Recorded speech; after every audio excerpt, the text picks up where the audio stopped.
CBN Madrugada. Apresentação Alves de Melo. E às vésperas da realização da Copa do Mundo e também na expectativa dos Jogos Olímpicos, o Brasil se prepara para receber milhares de turistas. Mas, diante disso, os governos precisam adotar como prioridade o planejamento e gestão dos meios de transporte urbanos, de modo que eles possam absorver com eficiência o deslocamento das pessoas e também promover a visitação dos pontos turísticos no Rio. Esta é uma das conclusões do livro Transportes e Destinos Turísticos, Planejamento e Gestão, que está saindo pela editora Elsevier. E eu converso agora com uma das autoras desse livro, a Carla Fraga, que é professora do curso de turismo da Universidade Federal do Estado do Rio de Janeiro, a Unirio. Professora, muito obrigado por atender ao convite, tudo bem? Tudo bem, eu que agradeço, é uma ótima oportunidade para a gente conversar um pouco sobre esse assunto tão importante. Como é que foi feita a elaboração desse livro? Como é que surgiu a ideia? Bom, esse livro ele faz parte da coleção Eduardo Sanovitch e foi uma obra coletiva desenvolvida em coautoria com o professor Guilherme Loma e o Rafael Castro.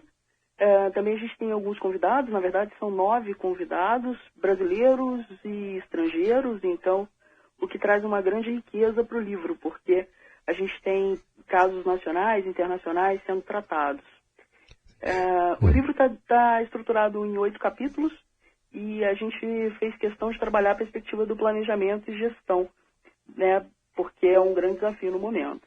O Rio de Janeiro está investindo bastante nesse aspecto de mobilidade urbana, mas as deficiências que se acumularam ao longo de muitos anos ainda são muito grandes. Como é que vocês abordam essa questão no livro, hein, Carla? É muito importante que a gente tenha em perspectiva que os destinos turísticos eles passam por um processo de evolução. Então a gente trata muito do ponto de vista teórico como perceber o estágio de desenvolvimento dos destinos turísticos. Então o Rio de Janeiro, a gente tem que começar a identificar qual é o estágio de desenvolvimento do Rio de Janeiro enquanto destino turístico. Como você mesmo disse, a gente já recebeu uma série de eventos, mega eventos importantes, e agora 2014 e 2016 teremos a Copa do Mundo e os Jogos Olímpicos. É muito importante que a gente perceba como que o Rio de Janeiro ele está se preparando na parte de mobilidade urbana para, de alguma forma, também se colocar como um destino turístico global. É porque justamente essa é uma das questões que acaba também atraindo mais turistas para aquele destino, né? Exatamente. A gente não pode pensar também só pontualmente no evento. O evento vai acontecer em 2014. Mas e depois de 2014? E depois de 2016? Né? Porque quando a gente fala dos famosos legados, né, não é só o legado tangível, é o legado intangível também, que é esse destino se posicionar internacionalmente.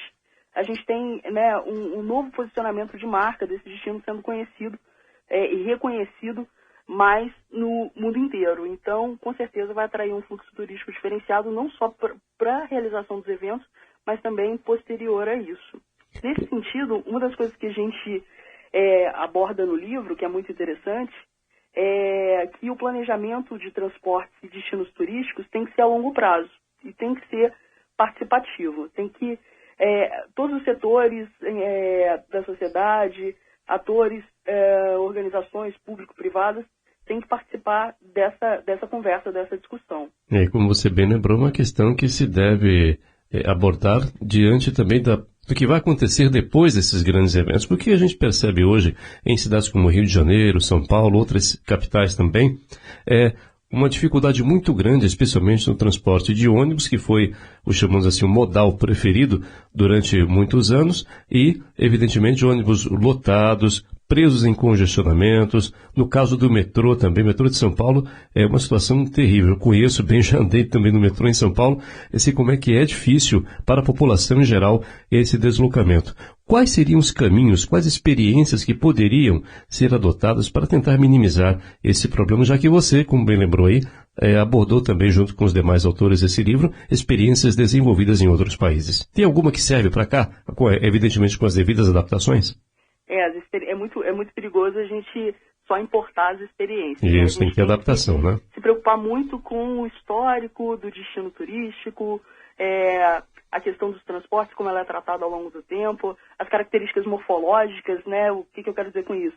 Né, o Rio de Janeiro, por exemplo, é um destino de praia, de montanhas, né? Que você tem uma cidade com características próprias. São Paulo já é espraiado, já é diferente a configuração. Mas alguns exemplos interessantes que a gente abordou no livro e que aí dialoga bastante com um termo que é interessante, que é a mobilidade sustentável. Não existe turismo sustentável sem mobilidade sustentável. Né? Eu tenho que tratar dessa questão da mobilidade sustentável para eu pensar no desenvolvimento de algum tipo de turismo sustentável. E nesse sentido tem algumas soluções inovadoras que até de alguma forma a gente já começa a ver uma discussão aqui no Brasil e que é interessante. Por exemplo, compartilhamento de carros. Né? Quando você vai a Paris, que não preciso nem dizer, que é um destino turístico reconhecido no mundo inteiro como um dos principais destinos turísticos, você tem agora a implantação do Autolib. Né? Tem a Velib, que são compartilhamento de bicicletas, e tem o Autolib, que é o compartilhamento de carros. E o carro elétrico, né? O carro elétrico. Isso. Então, se é elétrico, ele já contribui bastante para não poluir tanto o meio ambiente. Então, a gente começa a perceber que algumas iniciativas como essas e tantas outras, né, que eu posso citar aqui para você, elas fazem total diferença na constituição dessa cidade, enfim, desse destino turístico, enquanto um destino turístico mais inteligente. Eu tenho me interessado muito pelo conceito de Smart City, são cidades inteligentes. Então, como que a cidade pode se tornar mais inteligente? Então, não é só o transporte, mas você tem que ter um sistema de informação muito bem consolidado. Então, imagine se você está com o seu telefone e você tem um smartphone qualquer e você tem a possibilidade de ter informações ali on time, em tempo real, sobre qual a melhor escolha que você vai fazer para se deslocar do ponto A ao ponto B. Então, isso é muito interessante. Em Lisboa, por exemplo, nos pontos de ônibus, você tem uns painéis luminosos lá que informam quanto tempo vai demorar o ônibus, enfim, todas as linhas disponíveis, é uma coisa muito simples, mas muito funcional, né? São soluções muito simples, mas muito eficientes, né? Uma coisa também que a gente começa a se preocupar é com a mudança de hábito, né? À medida que você tem um sistema de transporte rápido, confiável, seguro, você passa com isso ter a possibilidade de sugerir que, olha, use o transporte público, aposte no transporte público, utilize as bicicletas, uma coisa que a gente tem percebido aí nas grandes cidades brasileiras e até de médio porte, tem uma série de cidades que tem implantado o sistema de aluguel de bicicletas. Então, por que não fazer um determinado trecho de bicicleta? Ou, enfim, se deslocar dependendo da distância através de bicicletas. É como acontece, por exemplo, em Amsterdã, né, que eles adotaram esse sistema muito interessante lá. Amsterdã é um dos cases mais divulgados, né? E agora, além de Amsterdã, a gente começa a perceber isso mais próximo. O Rio de Janeiro mesmo tem investido bastante não só na questão do aluguel de bicicletas, mas também na expansão das ciclovias. Isso. Então, isso é bem interessante. E uma questão chave, né, é a intermodalidade, a interligação dos transportes. É você poder usar sua bicicleta e poder transportá-la no metrô, é você conseguir chegar num país, num aeroporto e ter um transporte ferroviário seguro para que você se desloque até o seu hotel, até as atrações turísticas e assim por diante. Eu estou conversando com a Carla Fraga, professora do curso de Turismo da Universidade Federal do Estado do Rio de Janeiro, a Unirio, e uma das autoras do livro Transportes e Destinos Turísticos, está saindo pela editora Elsevier. Nesse livro, Carla, vocês abordam também a chamada Lei dos Fretados em São Paulo. Você poderia detalhar para a gente? O que a gente tem tratado, na verdade, o Tiago Alves, que é um pesquisador da UFSCar, ele abordou e fez o estudo desse case, né? Uma coisa muito interessante é a gente perceber que você tem que planejar, gerir e ter políticas públicas que são, né, a espinha dorsal do desenvolvimento do turismo de maneira coligada, de maneira sinérgica. E o Tiago trata muito bem disso à medida que ele analisa quais são os pontos que a gente tem que começar a observar para que, de fato, o turismo seja desenvolvido. Porque o fretamento turístico ele tem características bastante específicas. Por exemplo, e se estiver chovendo no destino, né, coisa que geralmente acontece muito em São Paulo, por exemplo, né, e se por algum motivo tiver um fechamento de uma rua, e se uma atração turística, por algum incidente naquele momento, está fechada, como é que você vai trabalhar o plano operacional? E o fretamento, na cidade de São Paulo, ele exige que você tenha um plano operacional bem detalhado. Quando você tem o transporte rotineiro, isso é tranquilo, você está transportando, por exemplo, funcionários de uma empresa, né, que habitualmente ele vai se deslocar do ponto A para o ponto B. Isso é mais tranquilo, mas quando você tem o turismo, pode ser que o turista tenha interesse em ver outras partes da cidade e ele tem interesse em fazer essa negociação com o guia. E como é que isso funcionaria à medida que você tem uma legislação e você tem algumas impedâncias para que isso aconteça? Então são desafios que não têm respostas muito simples para elas, não.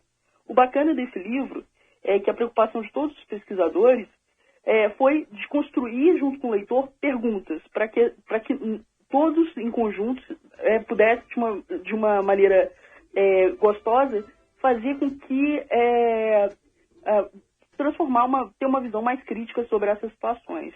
É o que se espera, né, Carla, que com todos esses grandes eventos, a população, de um modo geral, residentes nessas cidades, possa ser beneficiada com o chamado legado, porque não se pode fazer uma coisa como se diz comumente para inglês ver. É importante que tudo isso funcione de uma maneira adequada em benefício da população, porque o que a gente percebe é que muitos projetos importantes são colocados em prática, mas nem sempre são mantidos com a mesma eficiência ao longo dos anos. Isso é histórico no Brasil. Exatamente. E é muito importante que a comunidade local, que a população, ela participe das discussões, né? Que ela fique a par das discussões. E que para isso ela se instrumentalize mais. E o livro é uma boa oportunidade para isso, porque o livro ele não é voltado só para o público acadêmico, ele é voltado também para o profissional que busca se atualizar, para o profissional que tem interesse, mesmo não sendo da área de turismo especificamente ou da área de transporte especificamente, se atualizar sobre esses assuntos. Então, ele traz uma grande contribuição nesse sentido. Carla, muito obrigado, então, pela participação aqui na CBN. Parabéns a você e todos os demais envolvidos nesse projeto, que, sem dúvida, representa uma contribuição significativa aos estudiosos e ao público em geral interessado no assunto. Eu que agradeço a participação. Muito obrigada. Carla Fraga é professora do curso de turismo da Universidade Federal do Estado do Rio de Janeiro, a Unirio, e uma das autoras do livro Transportes e Destinos Turísticos, que está saindo pela editora Elsevier.